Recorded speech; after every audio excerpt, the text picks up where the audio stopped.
Ikalawang mga taga-Tesalonika. Unang kabanata.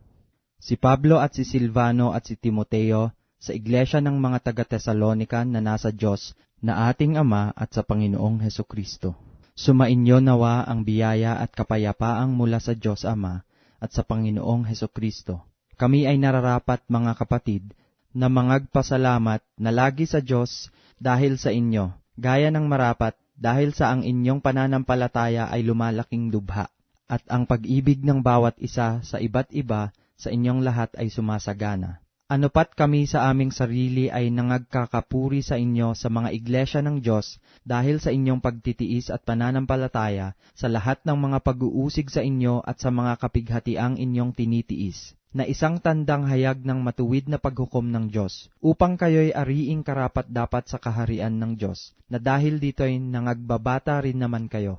Kung isang bagay na matuwid sa Diyos na kantihin ng kapighatian ang mga pumipighati sa inyo, at kayong mga pinighati ay bigyang kasama namin ng kapahingahan sa pagpapakahayag ng Panginoong Hesus mula sa langit na kasama ang mga anghel ng kanyang kapangyarihan na nasa nagniningas na apoy, na maghihiganti sa hindi nagsisikilala sa Diyos at sa kanila na hindi nagsisitalima sa ebanghelyo ng ating Panginoong Hesus, na siyang tatanggap ng kaparusahan na walang hanggang kapahamakang mula sa harapan ng Panginoon at mula sa kaluwalhatian ng kanyang kapangyarihan, pagkaparirito siya upang luwalhatiin sa kanyang mga banal at upang siya'y maging kahanga-hanga sa lahat ng mga nagsisisampalataya sa araw na yaon, sapagkat ang aming patotoo sa inyo ay pinaniwalaan. Dahil din dito ay lagi naming idinadalangin kayo, upang kayo'y ariing karapat-dapat ng ating Diyos sa pagkatawag sa inyo, at ganaping may kapangyarihan ang bawat nais sa kabutihan at gawa ng pananampalataya, upang ang pangalan ng ating Panginoong Hesus ay luwalhatiin sa inyo, at kayo'y sa Kanya, ayon sa biyaya ng ating Diyos at ng Panginoong Hesukristo.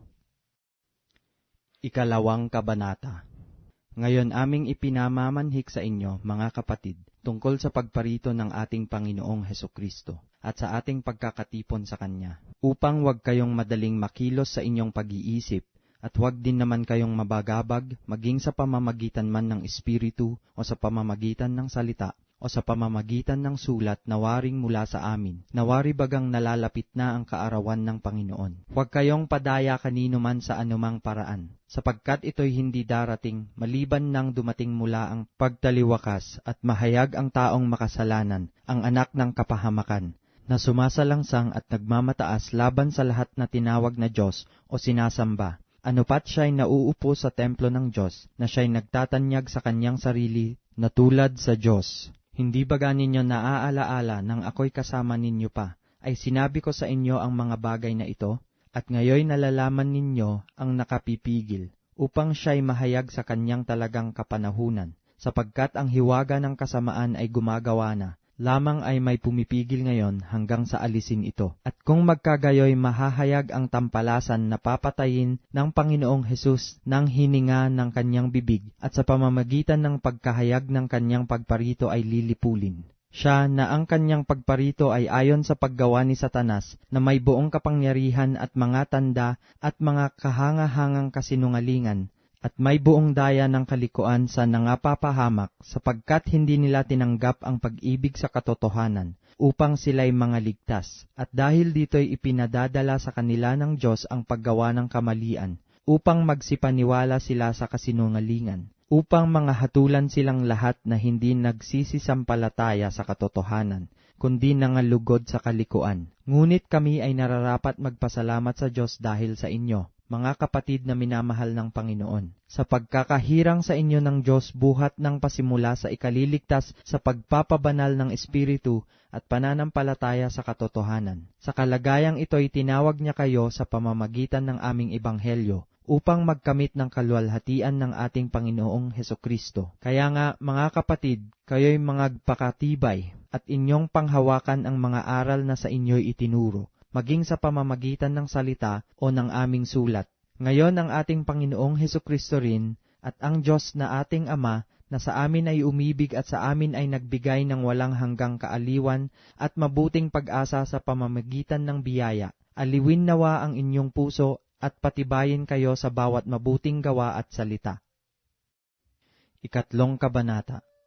Katapus-tapusan, mga kapatid, ay inyong idalangin kami, upang ang salita ng Panginoon ay lumaganap at luwalhatiin nawa na gaya rin naman sa inyo, at upang kami ay mga ligtas sa mga taong walang katuwiran at masasama, sapagkat hindi lahat ay merong pananampalataya. Ngunit tapat ang Panginoon na magpapatibay sa inyo, at sa inyo'y mag-iingat sa masama. At may pagkakatiwala kami sa Panginoon tungkol sa inyo, na inyong ginagawa at gagawin naman ang mga bagay na aming iniuutos.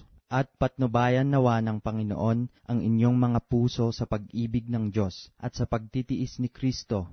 Aming inuutos nga sa inyo, mga kapatid, sa pangalan ng ating Panginoong Hesukristo, na kayo'y magsihiwalay sa bawat kapatid na lumalakad ng walang kaayusan at hindi ayon sa aral na tinanggap nila sa amin. Sapagkat kayo rin ang nakakaalam kung paano kami ay inyong dapat tularan, sapagkat kami ay hindi nangag-ugali ng walang kaayusan sa inyo, ni nagsikain man kami ng walang bayad ng tinapay ng sinuman, kundi sa pagpapagal at sa pagdaramdam na gumagawa gabit araw, upang kami ay huwag maging pasanin sa kanino man sa inyo. Hindi dahil sa kami ay walang karapatan, kundi upang kami ay mga kapagbigay sa inyo ng isang uliran, upang kami ay inyong tularan. Sapagkat noon pa mang kami ay kasama ninyo, ay aming iniutos ito sa inyo. Kung ang sino man ay ayaw gumawa, ay huwag din namang kumain. Sapagkat aming nababalitaan ang ilan sa inyo na nagsisilakad ng walang kaayusan, na hindi man lamang nagsisigawa, kundi mga mapakialam sa mga bagay ng iba. Sa mga gayon nga ay aming iniuutos at ipinamamanhik sa Panginoong Hesukristo na sila'y magsigawang may katahimikan at magsikain ng kanilang sariling tinapay. Ngunit kayo, mga kapatid, huwag kayong mga pagod sa paggawa ng mabuti. At kung ang sino may hindi tumalima